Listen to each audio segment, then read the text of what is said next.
SPU The Professional เรียนกับตัวจริงประสบการณ์จริงหนึ่งในหลายโครงการจากมหาวิทยาลัยศรีปทุมตามวิสัยทัศน์ของมหาวิทยาลัยในการสร้างมืออาชีพโดยเปิดโอกาสให้นักศึกษาและบุคคลทั่วไปที่สนใจได้รับการถ่ายทอดความรู้และประสบการณ์โดยตรงจากมืออาชีพหลากหลายวงการที่จะสลับสับเปลี่ยนกันมาเล่าเรื่องเปิดอกอย่างหมดเปลือกนอกจากจะเป็นการสร้างสังคมแห่งการเรียนรู้แบบ Active Learning แล้ว SPU The Professional เรียนกับตัวจริงประสบการณ์จริงยังช่วยจุดประกายความคิดและแรงบันดาลใจให้ผู้เข้าร่วมโครงการได้ต่อยอดความฝันพัฒนาความคิดจนลงมือทำและเติบโตเป็นมืออาชีพหน้าใหม่ที่ประสบความสำเร็จไม่น้อยไปกว่า The Professional เหล่านี้SPU The Professional ครั้งที่ 15 พบกับเจ้าพ่อแห่งวงการไวรัลสื่อออนไลน์สุดยอดราชายูทูบเบอร์ผู้มีความเชี่ยวชาญที่คนออนไลน์ไม่มีใครไม่รู้จักขอเชิญพบกับ B The Scar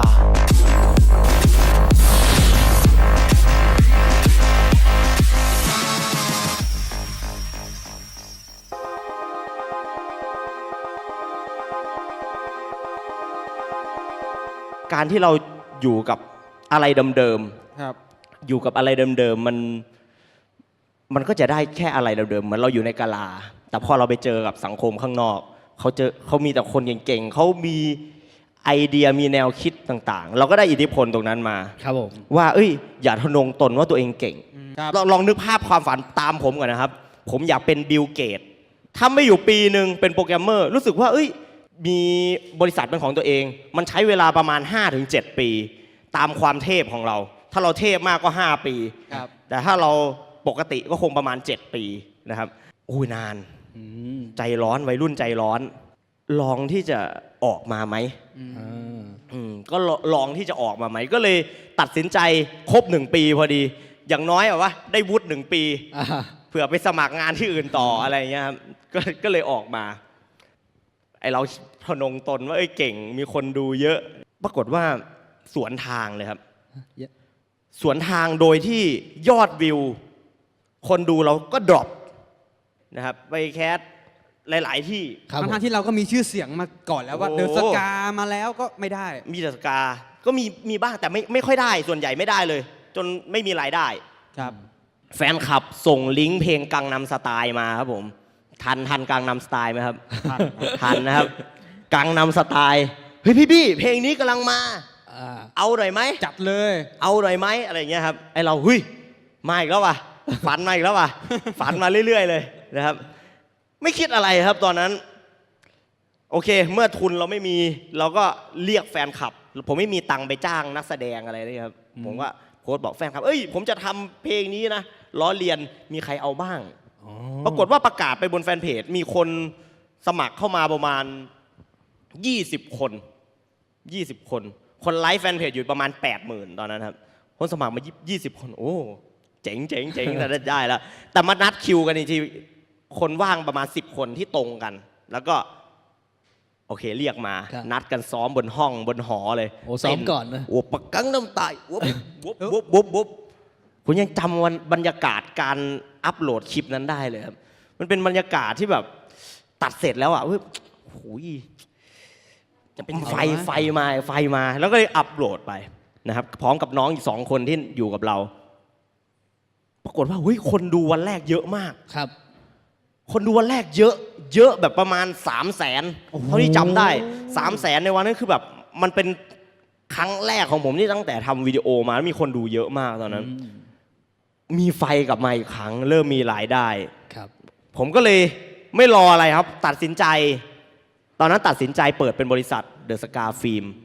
ผมเล่าโปรเซสของงานของสายโปรดักชันให้ฟังของสายโปรดักชันออนไลน์ให้ฟังก่อนครับคือมันเริ่มต้นมาจากที่ว่าลูกค้า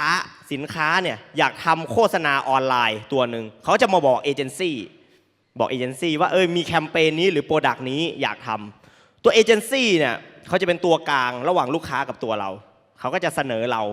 ให้กับลูกค้าถ้าลูกค้าพิวคุหรือใครก็ตามเซเยสตัวเอเจนซี่ก็จะมาบอกเราว่าโอเคลูกค้าโอเคจะทำกับเรานะให้เราเสนอไอเดียไป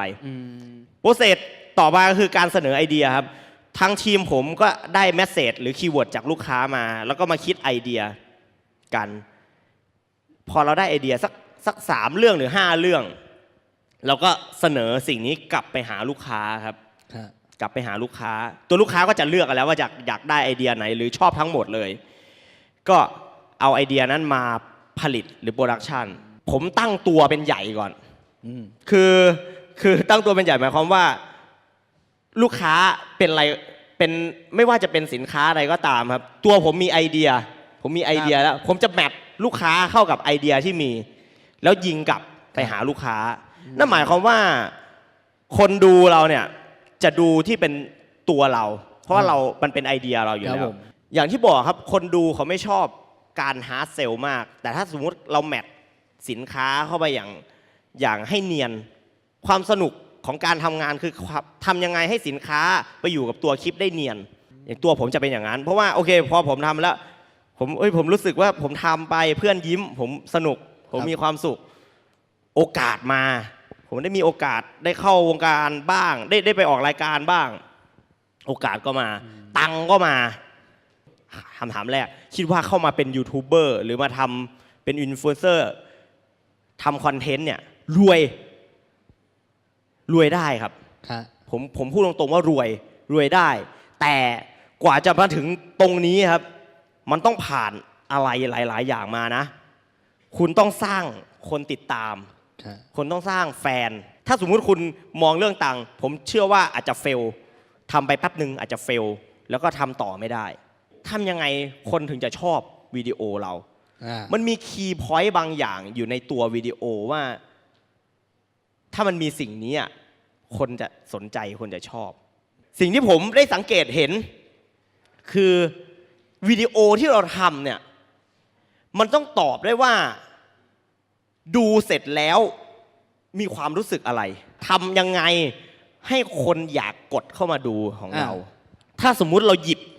ประเด็นที่เป็นกระแสหรือเทรนด์ครับมาเล่นกับวิดีโอเรามันจะทำให้ตัวเราหรือวิดีโอเรามันรู้สึกเฟรชมันมีเรื่องของความต่อเนื่องครับความต่อเนื่องของการทำวิดีโอสำคัญมากสำหรับคนที่ทำคอนเทนต์นะพอเราทำได้ตามนั้นตามสัญญาคนติดตามเขาจะรู้สึกว่าถ้าเราติดตามเขาจะมีคลิปวิดีโอมาให้เราดูตลอดนะเนี่ยครับคือความซื่อสัตย์กับคนดูผมอยากล้มให้ไวเพื่ออยากให้ตัวเองแข็งขึ้นในวันอนาคตเป็นภูมิต้านทานเราให้ตัวเองแข็งแกร่งขึ้นเป็นกำลังใจหรือเป็นไอเดียให้กับน้องๆทุกคนนะครับที่อยากทำตามฝันแต่เจออุปสรรคนะครับหลายคนบอกยังไม่พร้อมเพราะว่ายังขาดกล้องยังขาดทีมงานโน่นนั่นนี่แต่ผมอยากจะบอกว่านะครับให้เราเนี่ย